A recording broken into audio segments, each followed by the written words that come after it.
Hello and welcome back to the course on Tableau. In today's tutorial, we're starting a brand new challenge which we'll be solving in this section of the course. Alright, so let's look at the brief. Alright, you are a data scientist working for a laundry pickup services startup called We Wash, You Sleep. This is a relatively small company and they cannot compete with the big players in major cities. The company's strategy is to build a vast network in the smaller cities. So We Wash, You Sleep already had a strong presence in 140 locations and recently opened stores in 10 new cities. Additionally, the company has 2 separate sales regions. So that's just some additional information on top of everything else. You have been assigned 2 analytics tasks. Number 1, identify which of the 2 sales regions is performing better, i.e. outperforms the other in 2 of the 3 metrics. Average revenue per city, average marketing spend per city, less is better, obviously, and average ROMI. ROMI stands for return on marketing investment per city, and that is revenue divided by marketing spend. And challenge number 2, or analytics task number 2, identify which of the 10 new locations have the best potential for the company to invest more funds into marketing. All right, so let's talk about this for a second before we proceed to the datasets. So this company, We Wash, You Sleep, is a startup, one of those startups or companies where they come to your house, you give them the laundry, they take it away, they wash it, and they come back on the next day. So basically it's all done. It can even be done in the morning if you need it very urgently. Usually takes like a day or 2. And they bring back your laundry and that's it. So you don't even have to have a washing machine, don't have to have a dryer. It's a convenient service, so I've used one of those when I was in the US traveling. Very convenient. And I know there's some in large cities, so like I use one in San Francisco. I don't know about the smaller cities. So what this company is doing is, obviously as a startup, you can't compete with big companies like that are established in the market. Or you can, but it's tough. But their strategy is a bit different. So speaking of strategies, this strategy, they could be aiming towards is they would create this network in the smaller cities. And the cities aren't that small. They're like 100,000, 200,000, 300,000 people in population. So they'll create a network in those cities. And then when the bigger companies, because it is kind of a new industry, when the bigger companies expand into the smaller cities, what this company could do is they could potentially look to be acquired. So that is a valid strategy for a company as well, to create a network in smaller cities. So when the big company comes there, instead of doing everything from scratch, they can just buy this smaller company and rebrand it. And so that could be the reason why they're doing this, or maybe there could be other reasons.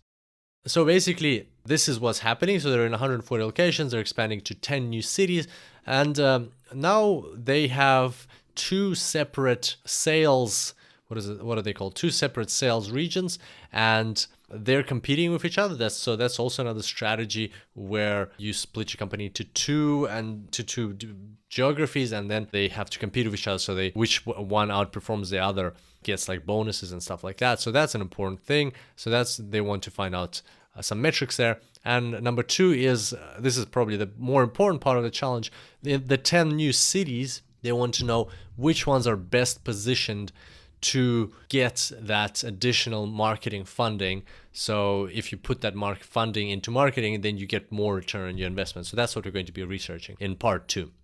All right, so that's the challenge. Hopefully it all makes sense. Pretty exciting.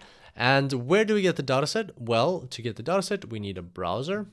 And as usual, we need to go to www.superdatascience.com/Tableau. Now, if you scroll down here, you'll find section 8, what's new in Tableau 10.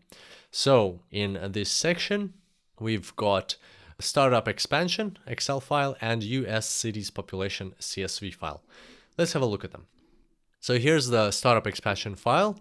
And in this file, what we have is the store ID, or it should probably say location ID or city ID.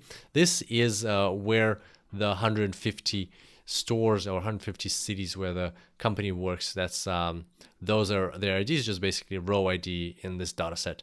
City is the actual city where the company is operating. State of that city.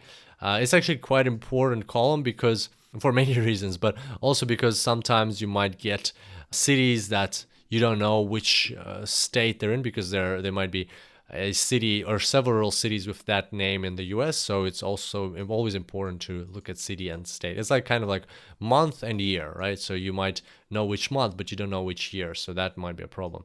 So it's always important to know the exact geography or be specific. And we'll see an example of that in this section. Then the sales regions. So as you can see, they're divided by regions. So they basically divided by states. Some states are in region 2, some states are in region 1. Right now it's quite ambiguous.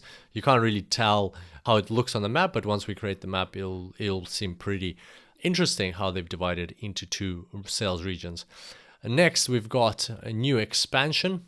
So is this a new city or not? Basically, they're all old except for the bottom 10, which makes sense, right? So they got added at the bottom.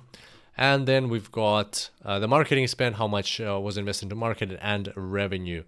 So, by the way, in this specific challenge, it's interesting how, or something to note is that ROMI, return on marketing investment, is calculated revenue divided by marketing spend.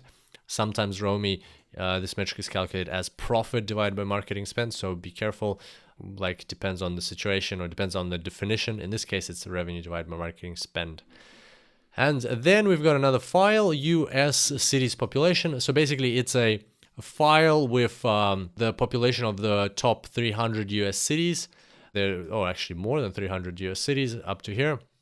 A quick hint, all of our cities, the ones we're looking at, these ones here, they're actually part of this top 300. So they're in here, and we will have the population information on those cities from here. So you don't need to worry about that. As long as we have this file, we'll have the population. We'll be using column 215 estimate. So there's a 2010 actual census data. 2015 is an estimate, but we'll be working with this because it's more recent.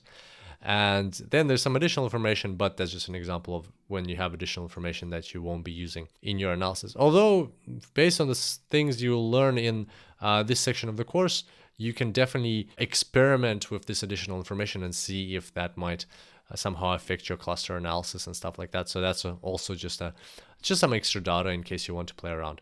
All right, so there we go. That's what we have for this section. We've got 2 data files and we have our challenge for this part of the course.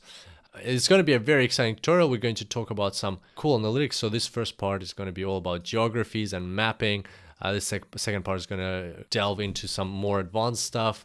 We're going to talk about clustering, and we're also going to talk about trends or building forecasts, or actually like models, regression models on top of clustering. And then we'll also talk about cross dataset joins and a few other things. So exciting challenge ahead, exciting section ahead. I look forward to seeing you on the tutorials throughout this section. And until next time, happy analyzing.